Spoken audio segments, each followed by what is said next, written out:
Hello there everybody, welcome back to Phoenix Down the Rabbit Hole, the podcast where we're talking about all things Final Fantasy, all things great, all things less than great, and everything in between, and we want you to be a part of the discussion as well. So my name is Joe, you may know me as Josepher, and... I'm Lucius. Today I had a little bit of a more fun idea. So I thought we would go through the games backwards because I've not played them all yet. Some of us have. Well, yeah, I'm sorry, I'm trying to get there. But I think it would be fun if Fake fan, ladies and gentlemen. I think it would be fun if we did the best and worst of each game using different categories.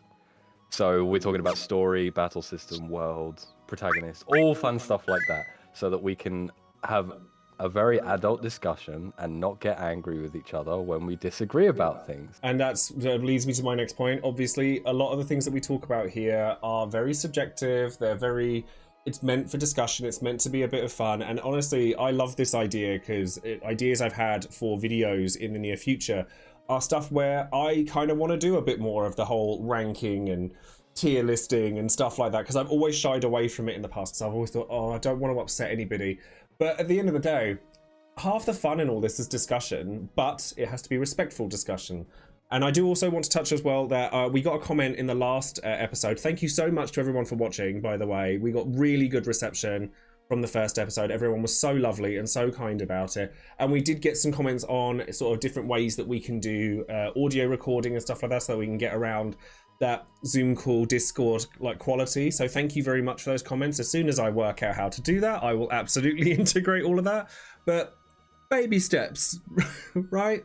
So keep it classy, keep it respectful, and let's just be a part of the conversation. And if you want to comment on anything that we do on this channel, then you're welcome to leave a comment below, or you can come and find me or Lucis over on Twitch, and I'll leave the links to those channels in the description box below. Yeah, me being a part-time content creator, unfortunately, I'm not going to have as much cool snazzy bits that was going to match Joe's quality. We'll try and make it fit so that the quality is as high as we can get it to be. So absolutely. So anyone who has constructive feedback, we're all ears, so thank you very much. So where do you want to start with this then? I think we should do an overall thing about story. Okay, so which game we think has the best story and which game has the worst story? So I'm trying to put my bias aside here. 10. I think 10's a good shout. Just because I think it's so interesting and well paced. Because it's funny you say that you're putting your bias aside and saying that it's 10, but in all honesty, I actually also think it's 10. And 10 is not my favourite Final Fantasy. Really? Yeah, no, I do genuinely think that 10 has the best story in terms of being able to branch out and reach a large audience. Like, people who know me well know that 10 isn't my favourite Final Fantasy. But I do think that there's so many themes that it explores, like the love story is obviously at the forefront of it, but it explores the ideas of mortality, nihilism. From a philosophical standpoint, it does very well. It's also very complete. Like, 10-2 notwithstanding, sort of relativity to real life issues. And it's also just a really good fantasy story. Like, the characters carry it very well. I just think that 10 has the best story. My favorite story is 9, because I really like the themes and the idea of, death and rebirth and nihilism is something that comes across in a lot of Final Fantasy games. 9 definitely covers the idea of being forgotten and what you do with the life you've been given. Like, if you look at Vivi versus Kuja, again, for those of you who haven't seen the pod before, we are going to be discussing these games in great detail, and there's going to be some level of assumption that you have played these games, or at least don't mind spoilers for them. But Vivi versus Kuja, they actually have the same story arc. It's just the way in which they handle that story arc that's different. They both have very finite life cycles. Kuja doesn't know that until the end of the game, or 2/3 of the way through the game. Vivi doesn't know that until he discovers it. But Vivi accepts it, whereas Kuja doesn't. And just seeing this path just diverge quite so dramatically, I think is really interesting. And then Garnet's storyline going along, like her relationship with Queen Bran, and then Zidane's relationship with Kuja. I just think that the web of Final Fantasy IX is why it's my favourite. But from an objective point of view, I think it's 10. I was gonna say, I think it's really funny the fact that you were like, "Oh yeah, I think it's 10," and then spouted like all of this stuff about 9, and it's like, Because I love okay. 9. No, I know. I'm just saying, I think with 10, they had a clear vision for what they wanted with the story and with the world, and more interestingly, all of the concepts and how things work in that world. So the not specifically the magic system, I guess, but you know, they had spheres, blitzball, the idea of like reincarnation and stuff with sin, like all of these ideas were present, and yeah, you're correct in that. I think that they had it's complete. There's and you can again 10-2 notwithstanding, you can play. I like 10-2, but so you can. I like 10-2, but not for its plot. yeah, but you can play 10, just 10, and have a brilliant experience with just that. I do want to give a quick mentions though, specifically to Shadowbringers, because Endwalker is my favorite expansion, and I'm sure. See, Shadowbringers is mine, but I do think Shadowbringers. I mean, Shadowbringers' story. It's funny because sorry to cut you off, but I definitely forget 11 and 14 because they're almost like separate entities to me than the rest of the franchise. But Shadowbringers, it's pretty phenomenal.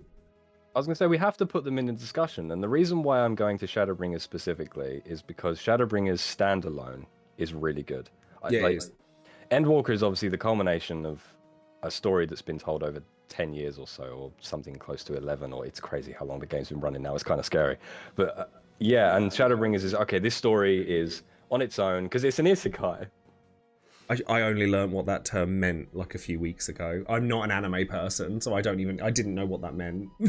For anyone who doesn't know, an isekai it's really popular nowadays, where an anime protagonist is sent to a different world, and then you know, so say someone lives in our time and then they get sent to a medieval world. That's basically what an isekai is. It's turned into a whole genre because it's really popular in the Japanese anime sphere. Yeah, so Shadowbringers is a really, really good self-contained story. So I have to give it a big mention because it also, I'm going to hold off on talking about antagonists, but there's a reason he's as popular as he is. Yes, exactly. Although I wouldn't. You say Endwalker is your favorite expansion. Yes. I'm gonna get absolutely read to filth here, and I know it. Well. I don't like Endwalker's story very much. What, like the not the patch content? Do you mean the actual main... story? The reason let me explain. I don't dislike it, but I think that people... I think that Endwalker is the perfect example of fan service done correctly. Like, the fan service aspects of Endwalker are perfect. However, I'm gonna say this, and I'm sure people in the comments are gonna come for me. I think Meteon's a crap villain. You know that people read Necron from FF9 to filth because it's like, where did you come from? She's the same character, just with a bit more context. Everything from Elpis onwards that doesn't involve Emmett Selk, I'm not that keen on.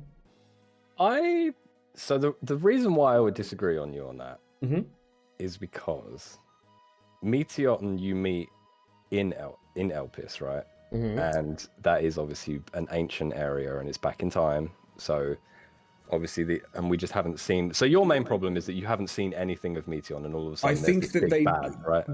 I say it's not to my tastes. I'm trying really, really hard here. But I think that they tried too hard to do the subverting expectations here thing. So, again, clear warning for spoilers here for Endwalker. The lead up to Hydaelyn and Zodiac was so huge.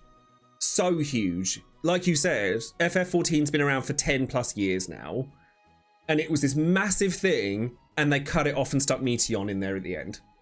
I can see that, but then you've also got the fact of, again, this did happen ages ago, and it was alluded to, because in Shadowbringers you find out about the final days and all of this sort of stuff, but you never find out why it even happened in the first place.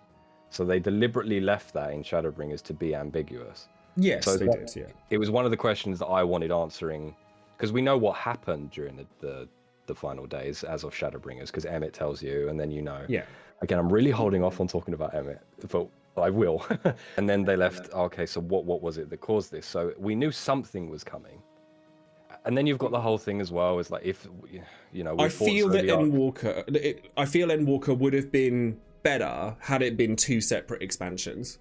I think the Meteion story is fine, but I think to tease this lead up to Hydaelyn and Zodiac for so long, and then bam, left turn, I felt that it would have been better had there been more of a build up towards Meteion as well, because to me it feels very Deus Ex Machina.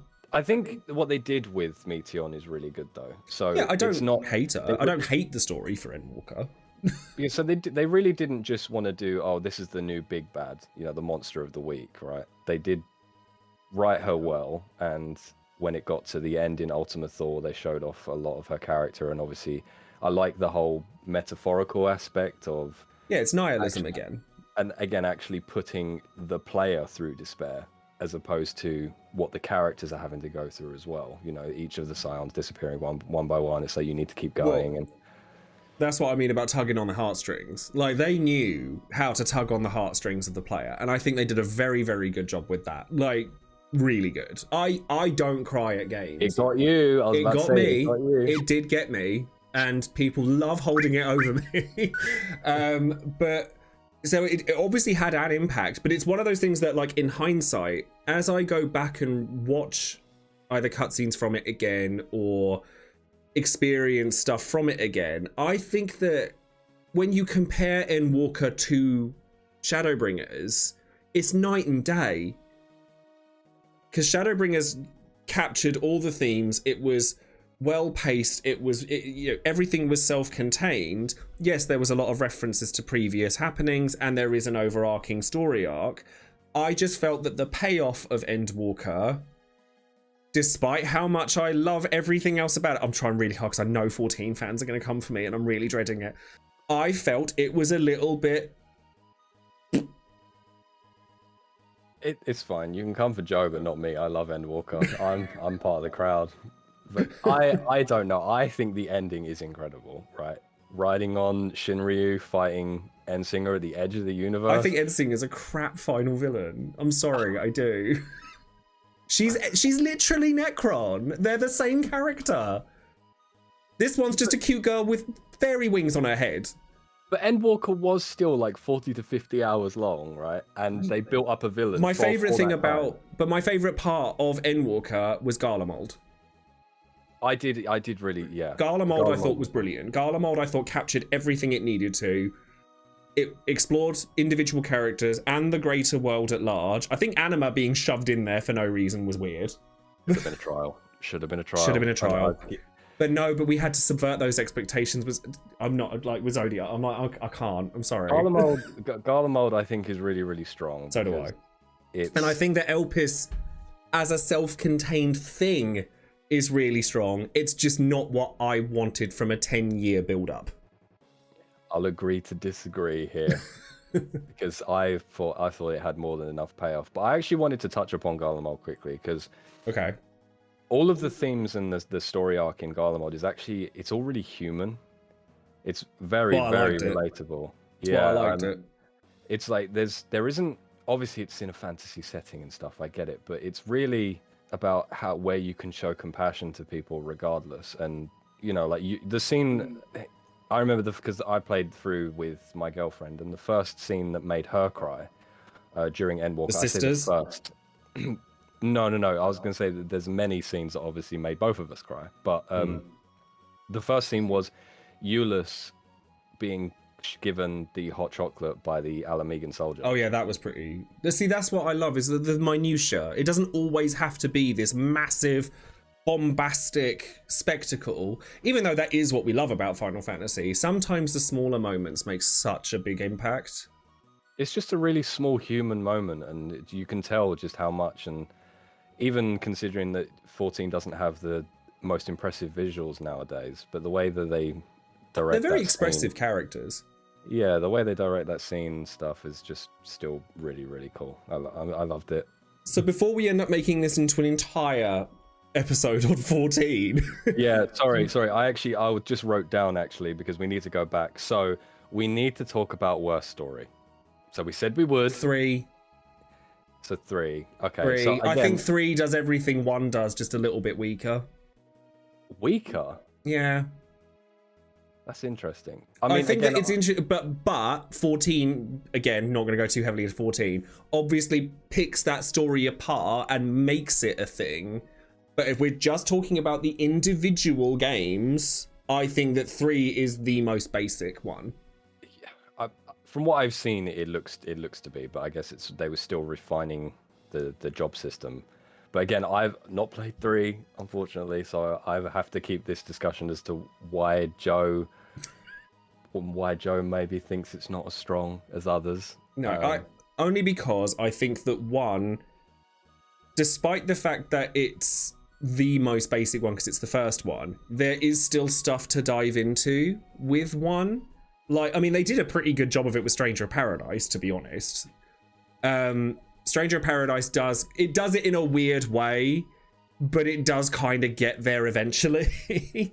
There's a lot of things that went over my head when I played that game. I was like, what is going on? But yeah, Stranger of Paradise is weird. But if we're just talking numbered titles, I would say 1 purely because... Oh, sorry, I'd say 3 purely because 1 has a story worth diving into with Garland, the time loop, stuff like that. Whereas 3 just feels like every character doesn't get a chance to shine. Like, you see Desh, you see Arya.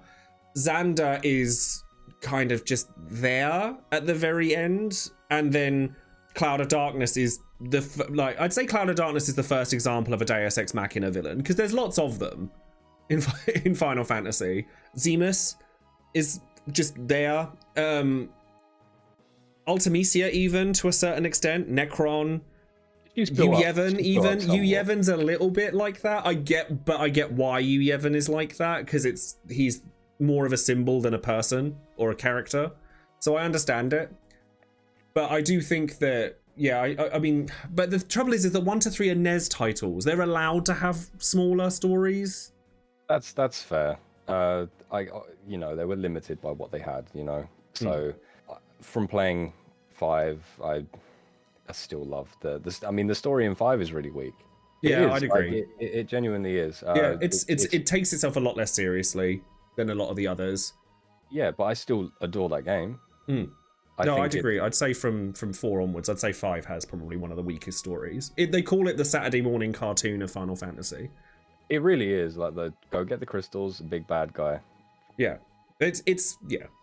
So 5 probably is up there for that, or down there for that. But then 5's weird. Like, people call it the Saturday morning cartoon, and then you go to Castle Exdeath, and it's explicitly said that it's made out of flesh. You're like, yeah. I don't remember that being in my Saturday morning cartoons. I don't know what you were watching as a kid. Because I played the remaster, so I was like, oh god. I was like... But I mean, there's so many good stories. So I will talk about mine now. So obviously mine are going to be a little bit more of the more modern games, but okay. So I originally wanted to put 12 on this list because it's very much a MacGuffin hunt. It's like it does have a lot of MacGuffins. Yeah, it's we need this. This isn't going to work. So we should go and get this instead. It works because, again, one of my favorite things about 12 is the exploring the zones, and because I do love 12. It's actually up there as like probably my top 4/top 3 out of the series, especially with the job system, the Zodiac job system. I love that.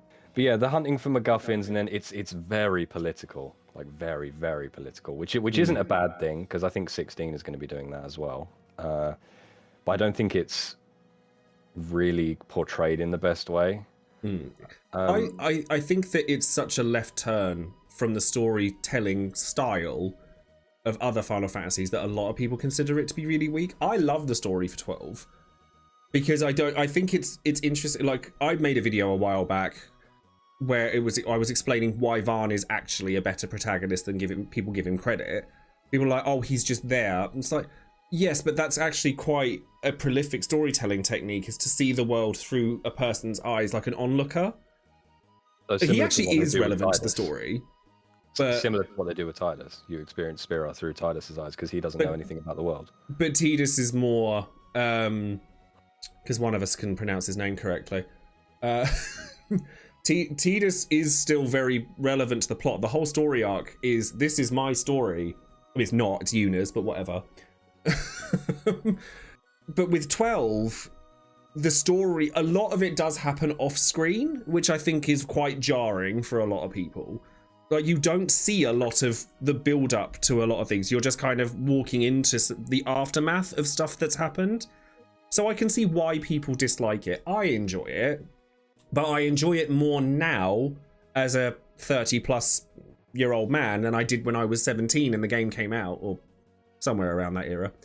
You know, I didn't like 12 at all when it first came out. I didn't get it. I didn't understand the story. But as I've gotten older, I've grown a real appreciation for 12's story and the whole game, actually. Yeah, I think that's the same for me, because I had only played 10 by the time 12 came out, because obviously I didn't play 11.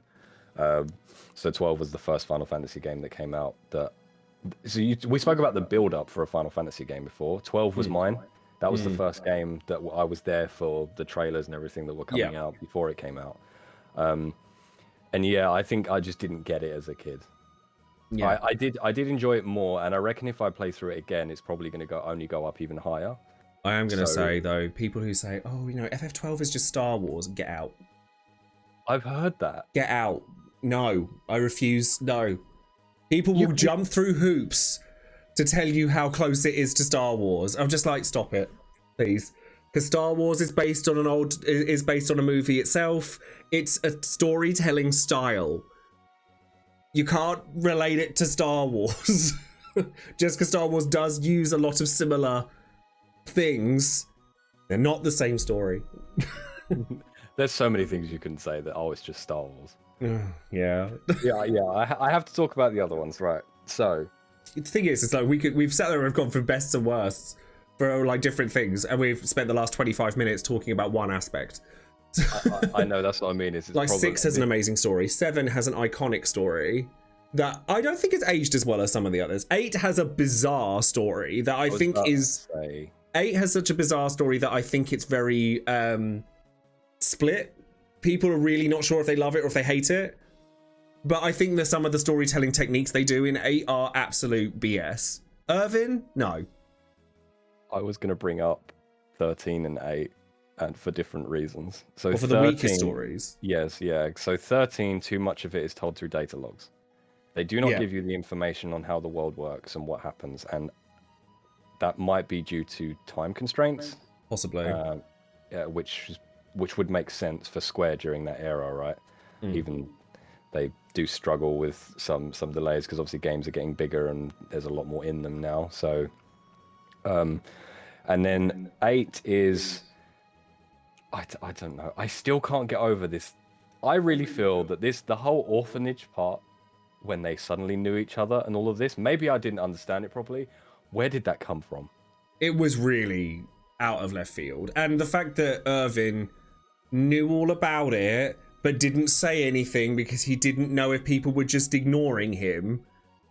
Oh, no. Yeah, they were probably going for like a huge like whoa moment, and I was like, where has this come from? I was like, as far as I know, I was chasing a witch, and then all of a sudden we suddenly knew each other. What relevance does this have? Yeah, well, I actually do think 8 has a weaker story, just because if your name isn't Squall, Renoa, or Laguna, you are irrelevant to the plot, and that's not great. There's a lot of likable characters in 8, and I think there's a lot of things that it gets right. People who love to dive down the rabbit hole, see what I did there? The whole, like, Squall is dead theory, the whole, like, time compression thing, brilliant. People will lap that up. But for somebody who's just trying to enjoy a game, no. Yeah, I don't know. I tried my best with 8. I really did. I couldn't get into it. I'm not going to sit here and completely slay it, because I know people really I really love 8. I really love 8. It's really jumped up in my rankings, like, since I last played it. Also, I have noticed I say the word like a lot when I talk on these podcasts, and I don't know why. I think it's the Essex in me coming out, so I do apologise. Do you know what? Just because I've been mean to 8, I will say the music in 8 is 10 out of 10. I think if we're moving on to a different sort of topic, best music, 8 is I think 14 has to be exempt from this because there's just so much of it that is good. Because it's got 5 expansions worth of it. I wouldn't put it there anyway. Really? I would. Yeah. Oh, I would. It's good. It's really good. So there are a few standout tracks for me personally. I like the context that goes with it. I think is big for me.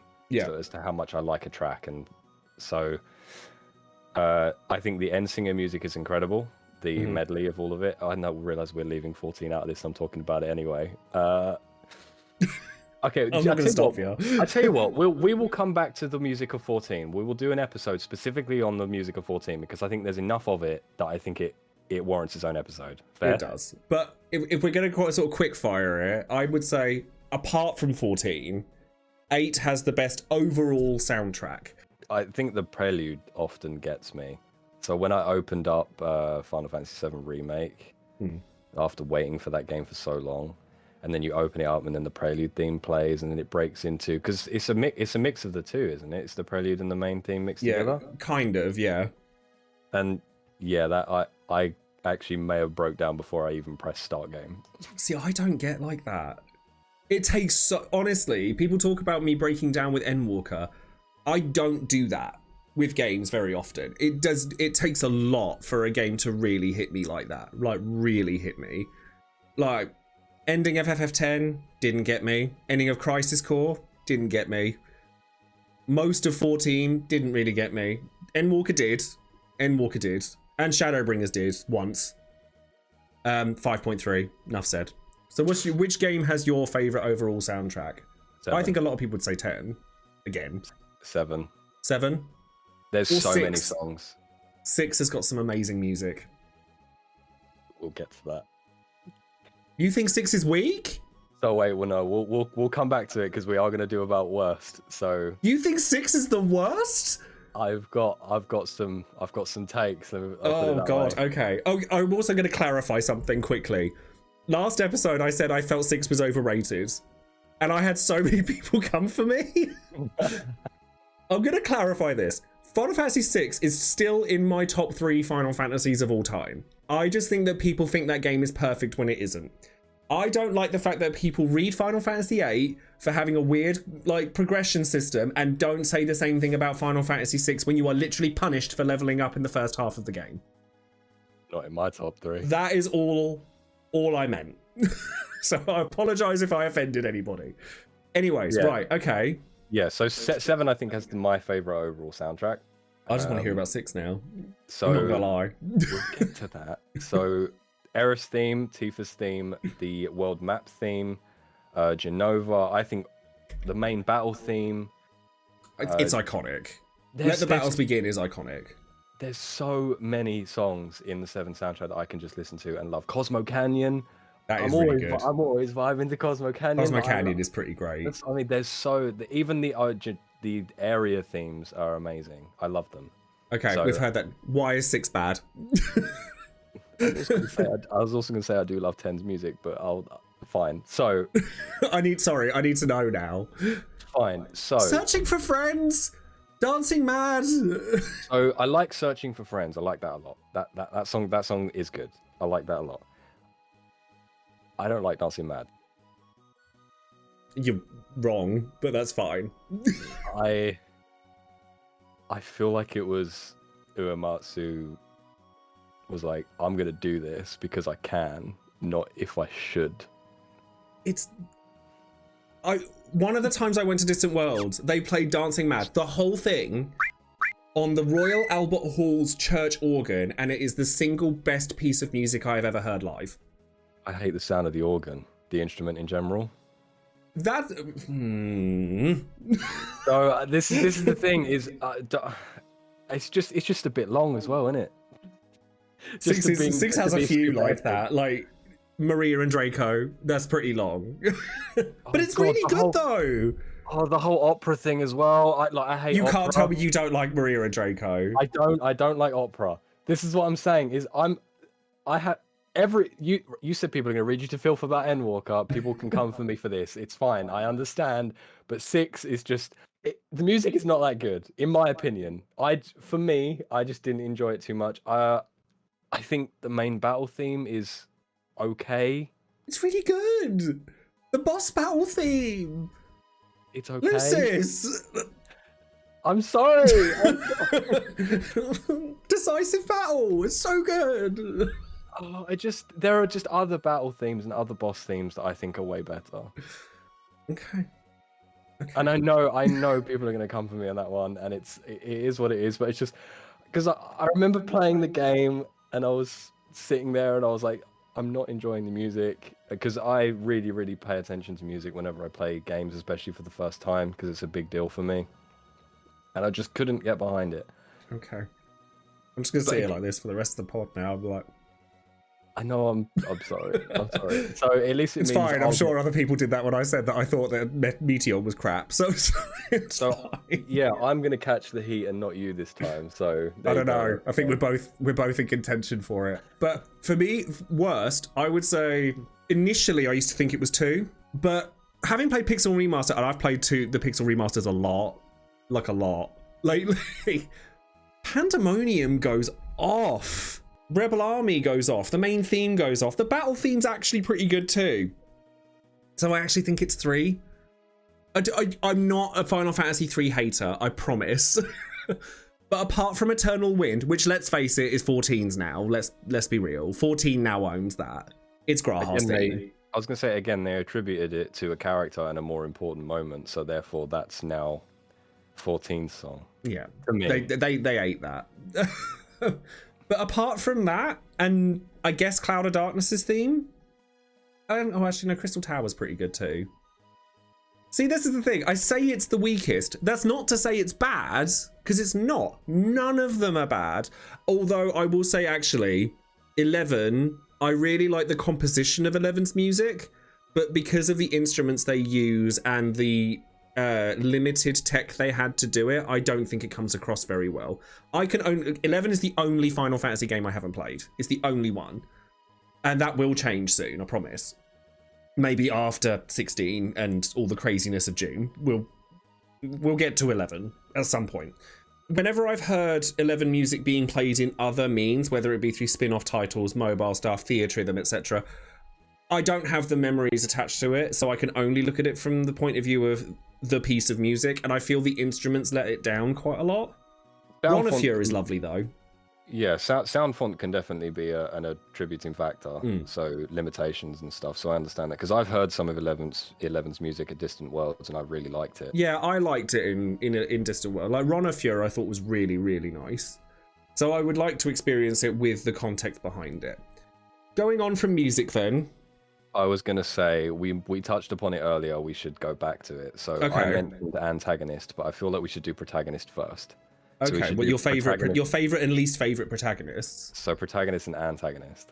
Oh, both. Okay.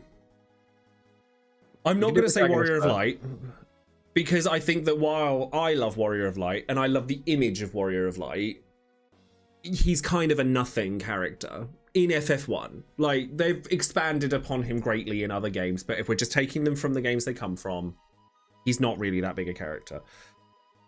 I like Cecil a lot from 4. I think that he's quite a sympathetic character, and I really enjoy Cecil, mainly just because I like the journey. 4 has more of a simple story than a lot of the others. I just really like Cecil. He's rubbish in Party though. He's crap. He doesn't do anything. He's a tank that doesn't tank very well, and he's got really bad white magic. He doesn't do very much damage. The only thing he's really useful for is casting Berserk on him and letting him do his thing. I also have quite a fondness for Lightning. I do really enjoy Lightning, and partially because, and I'll never forget it, it's that day because I used to work in Las Vegas, and that day I walked past the Louis Vuitton building, and I saw Lightning in that Louis Vuitton campaign, and I was like, oh, I didn't know there was a game store here. Turn around, and it's not a game store, it's Louis Vuitton, and I have this massive thing about crossing over gamer culture with pop culture. I love it when it happens. I loved it when Ariana Grande appeared in Brave Exvius Don't Come For Me, because I think it's amazing to appeal to such a wide market in really unexpected ways. I'm not saying that I love any particular... I'm not a huge Louis Vuitton fan or a huge Ariana Grande fan, but I just really like it when massive swathes of people are suddenly made privy to a franchise that I really love in a way that I would never have expected. And so for that reason, I have a bit of a fondness for Lightning. I also just really like the way she looks, and she looks cool. That is a massive factor for me. What, aesthetic? It is for me too. And I think that people like to detract from that and say, oh, you don't really like them if you like the way they look. As somebody who is from an art background, aesthetics are important. They allow you to connect with the character. Let's take a fighting game for an example. When you load up a fighting game for the first time, Street Fighter, Tekken, whatever, what's the first thing you gravitate towards? It's how a character looks, because they don't have time to be telling you that character's story. You've got to quickly pick a character. So I think it's really unfair when people say that if people say they like a character because they like the way they look, that's not a real thing. I think that, because I've experienced that a lot, and I think that's really unfair. Over. I just recently started playing Grand Blue and had no idea about any of the characters or anything about it, but Narmaya looks cool. So now I play a lot of her. So your favourite protagonist? Again, it might be a bit of a shock to some people, but I think Noctis might have to be mine. You did say Noctis was one of your favourites last time, actually. Yeah, it's like you said before, I just relate to him a lot. I don't know, his personality just sort of resonates with me a lot. I don't think I've ever really related. It's really bad, because we'll get to this with the antagonists. I never relate to the protagonists. Always the villains.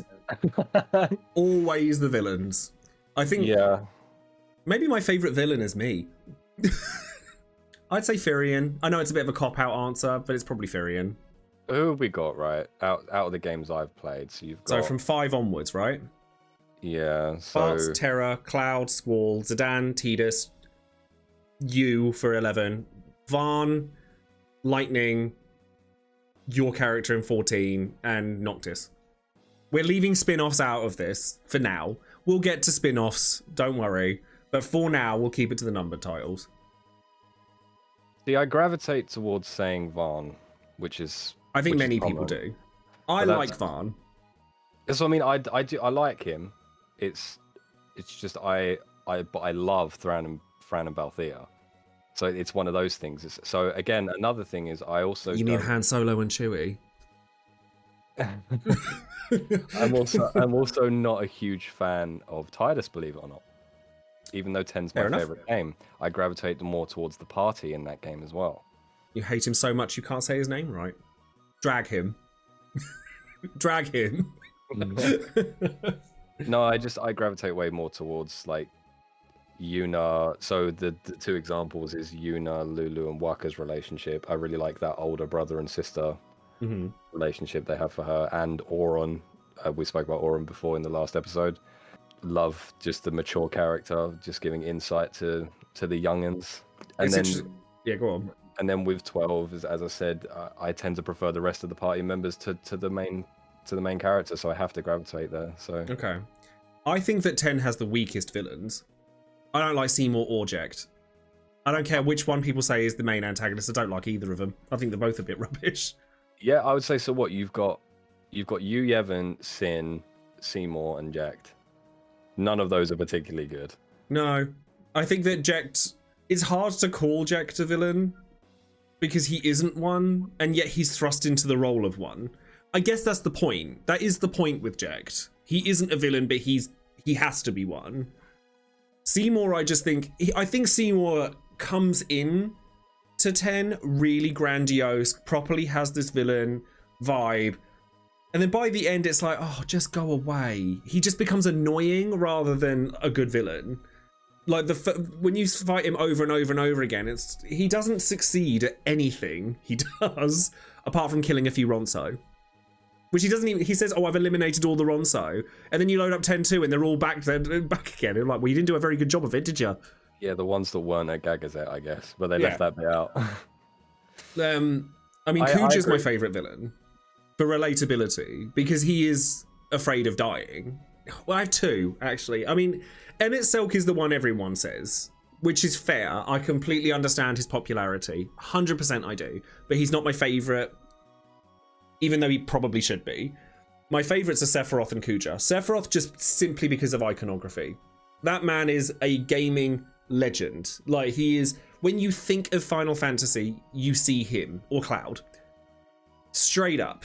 And I just think that for that reason, that image of him turning around and walking out of the flames of Nibelheim, yes. He's kind of dull as a character, though. Kind of. But I think the whole thing they were going for with 7, right, was the mystery of him. Yeah. Oh, I've had so many arguments with people about this. You go, and I'll follow up. So I have to quickly go back to Protagonist. Cloud is also another one of my favorite protagonists, which again, call me generic all you like. If you say he's an edgy boy or whatever, I get it, but I like the fact that he's something different. Yeah. Like he comes across one way, and then that's not actually the case. And I really like that. I think it's a twist that's actually really well done and not alluded to. Sometimes, if there is an echo, I do apologize. It's me learning, basically. Yeah. So antagonists is Emmett, and we can talk about Emmett because I think there's a bit more of a discussion there.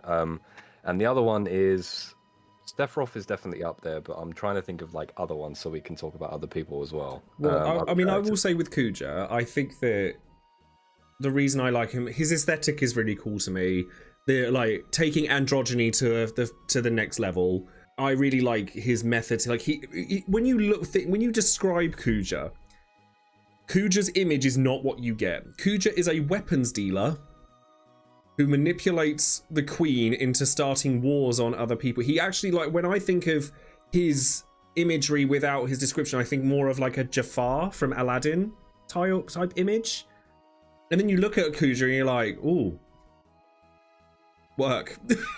Yeah, he's never shown to be like this massive, like, powerful force, is he? He's more so like a manipulator and works in the shadows and does that sort of. That's the image I got of him anyway. Well, that's the thing. He's kind of both. Like he isn't, but he doesn't feel the need to show it until much later. And the only reason he does that is because he goes mad. Love Trance Kuja, love all of that. But the thing I like about him is that he's actually very relatable. The reason he does it all is because he knows that he didn't know that he was going to pass away quickly, but he did know that he was a failure, like in his parents, Garland's eyes, and was discarded. And the reason that he acts out the way he does is because he's scared of being forgotten, of not being somebody, of getting to the end of his life and not having made an impact. So he does all these ridiculous things, and he decides that he's gonna wage war on the world because he's angry and he's afraid. And I think that makes him actually very human, despite the fact that he's not human. Your reasoning is going to be much better than mine. Sephiroth is just really cool. I mean, like I said, iconography. That image, the big sword, the silver hair. There's a reason every villain looks like him now. Yeah, and the other one is Emmett, and Emmett I want to talk on more because there's a lot of reasons for this. So the whole part with Emmett being he's doing things wrongly, I guess with Endwalker, it's kind of like, oh yeah, you're going about things the wrong way. But I think the main thing I have for Emmett is I just have so much respect for him. I think that's the biggest word. The only bit that gets me with it when it comes to Emmett Selk is people are like, oh, but he's not really a bad guy. I'm like, no, he is. Did we watch the same story? He's literally genocidal. Yeah.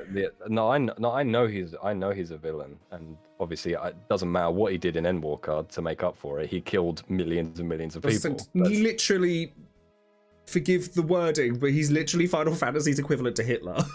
Yeah, that's what I mean. It's bad. Like, he's killed so many people. He's not a good dude. He's not a good person. Like, you can thirst after him all you like. He does not make him a good guy. But the thing is again, this might just be due to the writing and stuff, but I get it, which makes me sound crazy. But that's the sign of a good villain. Like, when you look at a good villain, there's two ways to go about it. You either hate them or you actually relate to them. Like, a good villain needs to evoke something, and Emmett Selk has got that Hannibal Lecter quality where he's a terrible person, but he's so charismatic you don't care. Yeah, I think it's one of when he comes back in Endwalker at the end, and the one line that always sticks with me is, "My ideas are inviolate, invincible." That's like the bit where I just have so much respect for him, because it's like he has a second chance, right? Bernard effectively brings him back, and he says no because it's not what I wanted. And because even if he did stay on the Source with us, he wouldn't have been truly happy, because that's not what he wanted. He wanted things to be the way they were. The way they were. Yeah, which I guess is the villain trait way of looking at it.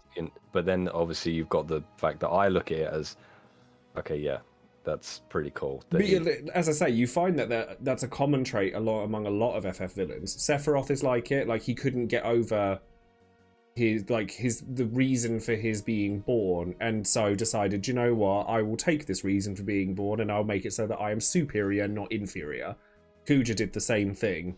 Seymour kind of tries to do the same thing. Vayne does it.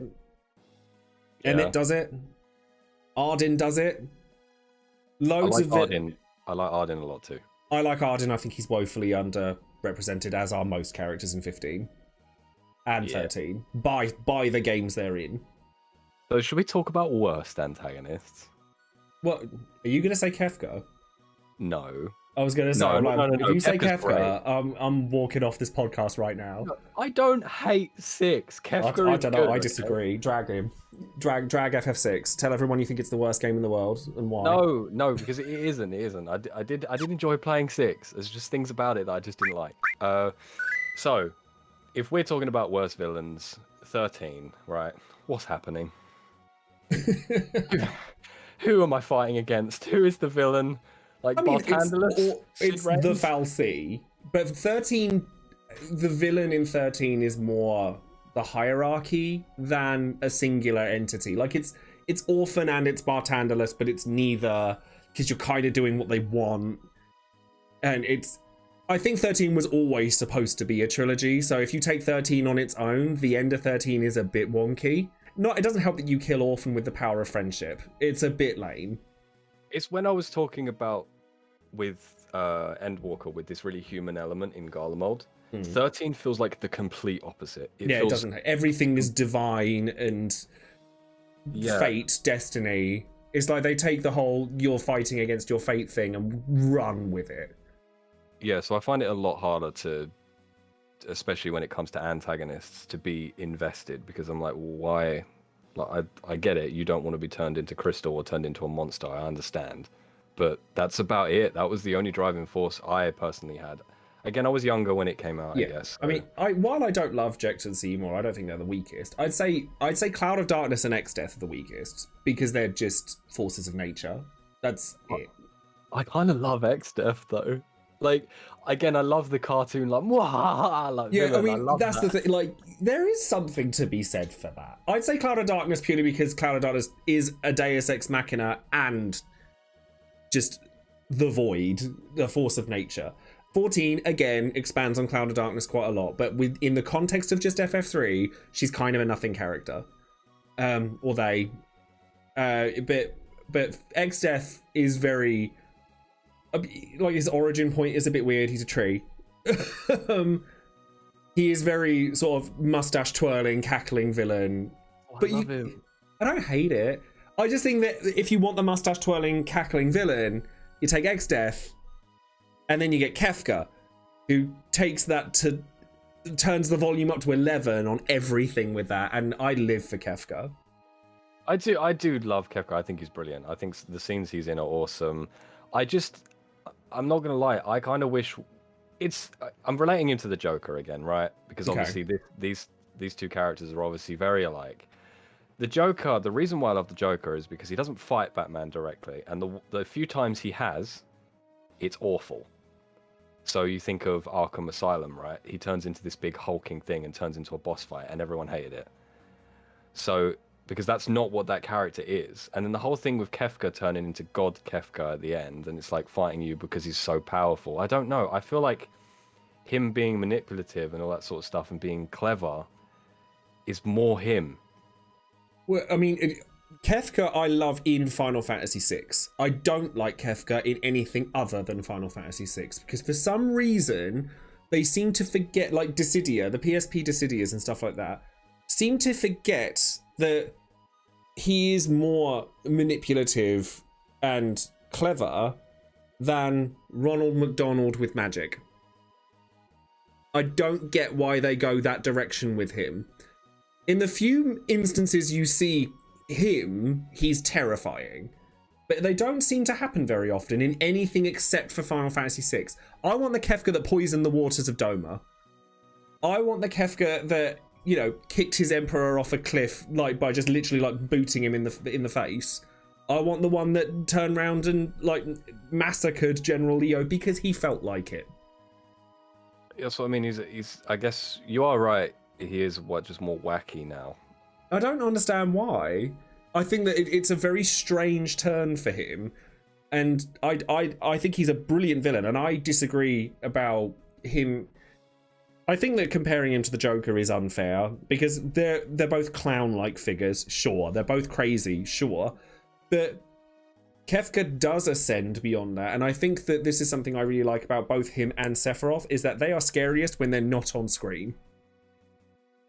Yeah. I think that, and maybe this is a hot take, it's the reason I don't like Crisis Core very much. Because I think they're revealing too much of Sephiroth's history. Trust me, the teasers they showed for Ever Crisis with the young Sephiroth, I was like, oh no. Because some things I think are better left unsaid. I think the reason that Sephiroth was such an icon is because he had, like you said, mystery. And the arguments I've had where people just want more and more and more and more information, it's like sometimes you don't like the things you hear. And I don't want Sephiroth to be a Disney villain that's now got a feature film out and now he's sympathetic and we have to like him. No, it's like, no, leave him as a villain. Let him be what he was and make the mystery the engaging part of him. I don't want to see Maleficent again. I just think there's a lot to talk about there because it is interesting, the mystery of him and everything, because he's definitely way more there in your face in Remake. Which is, with FF7 Remake, with a lot of stuff with FF7 Remake, I will give you the benefit of the doubt until I've seen the full picture. You mean until we've got all parts? Yeah, because I'm like, I like that they're doing something different. I do like that they're doing something different with it. I'm not sure I like how they're doing something different with it. Spoopy ghosts do not a story make. Yeah, I think a lot of people are feeling that at the moment. I guess we'll see. Yeah, but I'm willing to give it the benefit of the doubt. I'm not going to sit on a soapbox and be like, oh my god, I hate everything, until I've seen it firsthand. So yeah, we can hold that. Yeah, there's a lot to talk about for that. Okay, so we've got time maybe for like one more. Actually, I tell you what, that would be the best thing. What's a great minor antagonist? As in one that is not the main villain. Who do you think sticks out as a great antagonist that isn't the main villain? Because I don't think they get enough screen time. I don't think anyone ever talks about them. Because we're being real, that could include Golbears. Because Golbears isn't actually the main villain of 4. 7. Okay, if you name someone, let me, and then that'll give me a chance to think. All right. I mean, my favorite is Beatrix or Hojo, because a lot of people. I fear saying Hojo because I can see the comments blowing up with Hojo's the main villain of FF7. I'm gonna go off of if they're the. I mean, I said Goldbears earlier, so I'm already going back on this. If they are the representative in other games as the antagonist of that game, characters other than that. Because otherwise people are going to argue with me saying like, oh, Hojo's the main villain of FF7, not Sephiroth. But I think that Hojo is a great character. Unless, you know, we forget the spin-offs, because Dirge of Cerberus, no. Just no. But I like Beatrix again, because the iconography of her, the aesthetic, the fact that she thinks she's doing the right thing, but she's not. Misguided characters I tend to really like.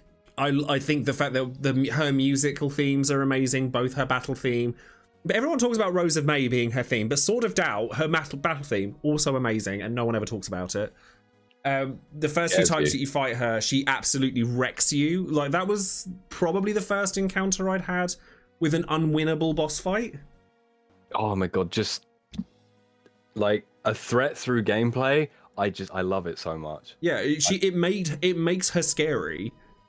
You just think, oh, she's and the way they did it with FF9, like in Burmecia with the rain and the music, and then she goes in and she has a different theme to anything you fought so far. and you're like, I'm about to get my S pushed in, aren't I? And then you do 3 times. Yeah. You never actually beat her, and I think that that's a really cool thing. Okay, so side villain. Yeah. 12. Gabranth. Yeah. Yeah, no, that's a good one. Gabranth is pretty great. That's probably where my brain goes to straight away, because again, just I'm so basic when it comes to this stuff. Like, Gabranth is just really cool. There's nothing wrong with that. And like I said, like, people in the comments or like people who want to interact and come and chat to us about it, it's totally fine if the reason you like a character is because they're cool. It's actually fine. Also, it probably goes back to the whole thing with Gabran and Barsh is probably that human aspect again. The fact that a brother was the reason for... Can do you so wrong. Yeah, so... Because obviously everything else is very political and stuff in that game, and then that's the most personal feeling thing, I think. Yeah, I'd agree with that. Yeah, because the party don't really have like a personal connection to Vayne, do they? As to why they want to stop him. Not except for Larsa, but he's obviously not a main party member. Yeah, but then like Barsh has an actual personal reason as to why he wants to stop Gabranth, and I just like that a lot more, personally. I know my weakest minor antagonist is, and I hate that. I hate it because I think she should have been so much better than she was. Jill Nabat from 13. Yeah. The fact that it took you a minute to even know who I was talking about proves my point. Yeah, because whenever I think of like minor antagonist, I jump for 13 anyway. I jump to Sid. Because I think Jill Nabat was so woefully unexplored. Like she clearly had an image that they were going for, and also there aren't very many female villains in Final Fantasy. So I think that the fact that she came out, she was fierce. She was a little bit oversexed.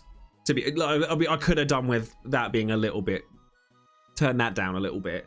But I also quite like the voluptuous characters because I just like the way when they own it and they're kind of like feeling their oats and doing it. I actually kind of live for that. So I was very here for Jill Nabat, and then 5 minutes later she was gone.